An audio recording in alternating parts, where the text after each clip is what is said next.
মুষলধারে বৃষ্টি পড়ছে আমাদের শিবচর শহরে।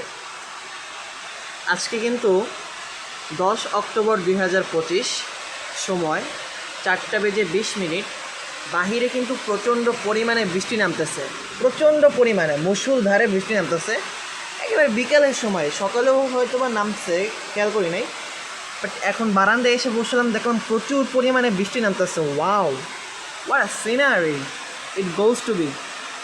ওয়াও, রাস্তা কিন্তু পুরো পানিতে ডুবে একাকার হয়ে যাচ্ছে এই বৃষ্টি, এক দফা এক টানা বৃষ্টি নামার কারণে।